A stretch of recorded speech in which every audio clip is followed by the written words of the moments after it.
Ladies and gentlemen, welcome to NXT The Game Season 2, Episode 107. This is NXT Resistance. NXT Resistance is being held in front of 6,690 people at Illinois' Prairie Capital Center. Let's get straight into the action tonight. Kevin Kelly, Steve Corino, and Triple H randomly welcome us to NXT.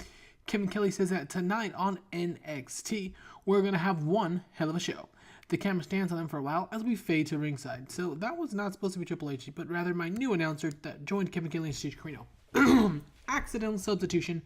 Not going to restart it, but we'll have to see that again next week. Kevin Kelly struggled when going off script. Steve Corino worked the crowd well, using the freedom. No skill improvements. 71C out the gate, but Triple H, that's really funny. Alright, next up in a decent match. Asuka defeats Ember Moon in 9:42 by submission with the King of Gon. Asuka with a win here tonight. A 63 rating between the two women. This was not an eye candy match, so a 63 is something I will definitely take. I'm very, very happy with that rating. Asuka is improving in performance. This match got the crowd hotter. 54 for Ember, 65 for Asuka. Is anyone ready for Asuka? The storyline has advanced, but unfortunately, it's lost heat.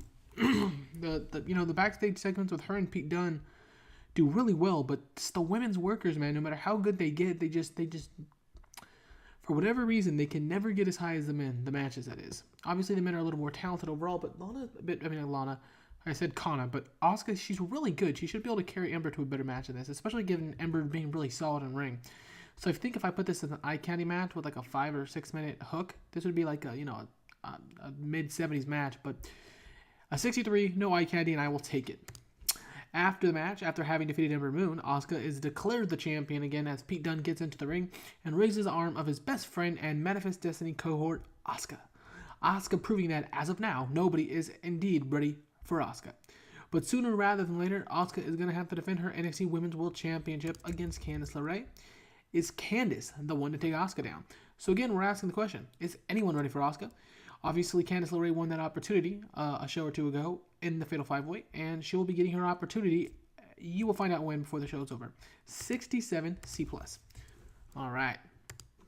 Next up, in an extremely short match, Mr. NXT defeats Fabian Achner in 5:03 by pinfall with the helm. Mr. NXT was a victory over Fabian Achner, who is who's becoming a regular on regular NXT TV, and he's making his Resistance debut tonight. Debuted his old school face gimmick to an average rating, got the crowd hotter. 30 for Achner, 85 for Mr. NXT, who was just amazing in the match. No skill improvements, but Mr. NXT carrying a 30 rated performance to a 70. So Mr. NXT remaining one of the MVPs of the save so far. 70 C+. After defeating Fabian, Mrs. NXT hands Mr. NXT a microphone and puts her arms on the shoulders as he catches his breath. Mr. NXT calls out William Regal. Mr. NXT waits, and Commissioner William Regal eventually comes out, hands in the air, wondering what Mr. NXT wants. But he should know. Mr. NXT on the microphone first wipes his hands together as to say it was easy work. Mr. NXT in front of the entire NXT universe tells William Regal he wants a title shot at Roderick Strong. He wants his NXT championship back.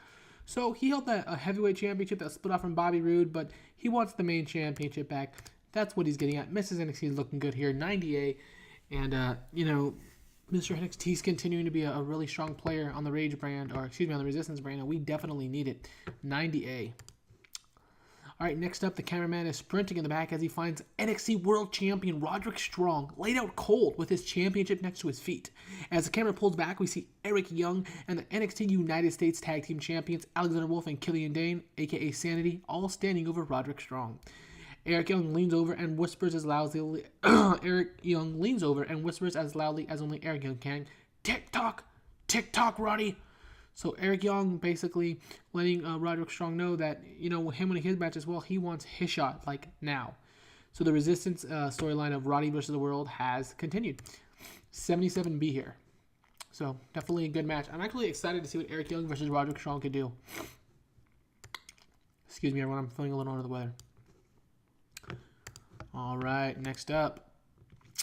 In a decent match, Pete Dunn defeats Ty Dillinger in 11:54 by pinfall with the bitter end. Pete Dunn goes over Ty Dillinger here tonight. Steve Kiernan and Kelly have good chemistry. 51 for Ty, 62 for Dunn. This is getting Pete Dunn a win after he lost in a high-profile match. I like to do that. Get people who I have big plans for going forward a strong win after a big loss in a big profile match. And Pete Dunn, you know, we've been building him slow with the UK title matches through Pete Dunn, and really for about almost a year and a half now, Pete Dunn's been a slow build, but he's really becoming from a low card to an occasional to a low card to a mid card, and now rising to an upper mid card role here in NXT. I'm very happy with my progression of Pete Dunn. For those of you who've been watching the entire series, let me know what you think about Pete Dunn's progression as well. But I think we've really taken him and Tyler Bate very slowly, and the brand splits was probably the best thing that happened to either one of these two talented workers because I actually utilize them more. 66 C+ here. All right. Pete Dunn debuted a new spot. They got him great heel heat. His psychology will help. Ooh, excellent. Great news, Pete Dunn. All right, Pete Dunn celebrates after his victory. Like Asuka, he and Asuka both victorious tonight. Manifest Destinies continues to be on the path toward the top of NXT. And again, Pete Dunn and Asuka, I put them together as a pairing, as a heel pairing, Manifest Destiny, and I absolutely love the pairing. I love the pick bases next to each other. Pete Dunn and Asuka looks like they could just give two shits about anyone. The storyline has advanced. 71 C+. The returning No Way Jose defeats Jesse White in 106 by pinfall with a sit-down crucifix powerbomb. No Way Jose is being built towards a big match coming soon at a TakeOver special against, you'll have to wait and find out, 46D though. We have plans for Jose here. 67C, 24 for Jesse White, who I believe is Vader's son, and who's putting over No Way Jose tonight here on Resistance.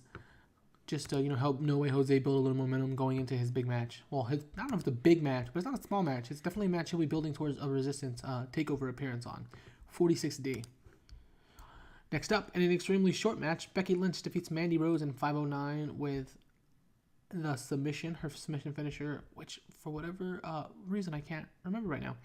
Becky Lynch and Mandy Rose have great chemistry, and it showed in the performance. A 91 for Becky and a 65 for Rose. This was an eye candy performance, and with these two ladies who have not expected anything higher, or excuse me, lower than a 73 B-. Becky Lynch getting the victory here tonight over Mandy Rose. All right, next up, in 2 weeks or 2 Resistance shows time, we're going to get a rematch that has never disappointed here in NXT. We talked about Tyler Bate and Pete Dunn earlier. We're going to make further sense of NXT's pecking order as former NXT UK champions meet in the middle of the ring for the first time in nearly a year as Pete Dunn takes on Tyler Bate.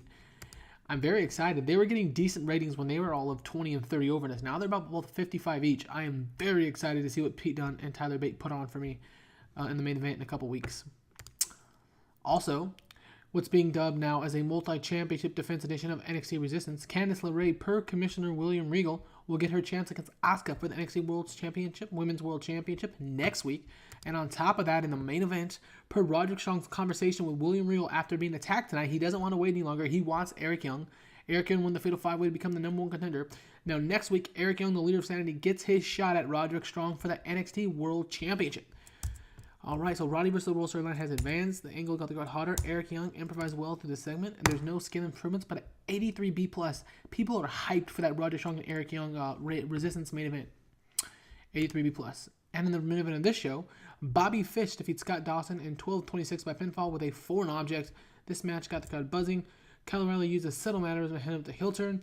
Fish with the 58, Dawson with the 72. I would have thought that, Scott Dawson is improving in technical. Bobby Fish is improving in performance. And I definitely would have thought that these two, the Undisputed Era's Bobby Fish and Scott Dawson of the Revival would have gotten a higher rating than 63. But that's all right. Not a big deal. Not going to focus on it. It's been a very good show so far. Ah, damn it.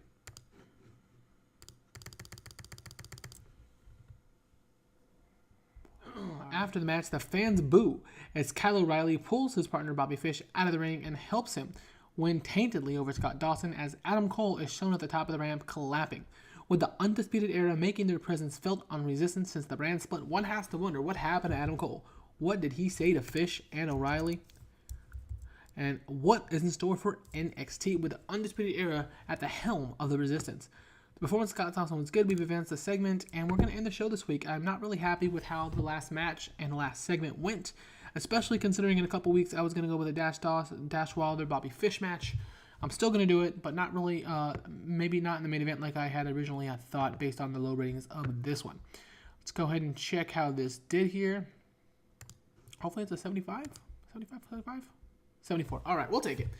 The show increased our popularity in 34 regions. Not bad, not bad. Especially considering our last two of our last three segments were 65, 63, 64. But the rest of the show, as you can see up and down, was super strong. Either way, this was NXT The Game Season 2, Episode 107. This was NXT Resistance. Thanks for watching, everyone, and have a glorious rest of your evening.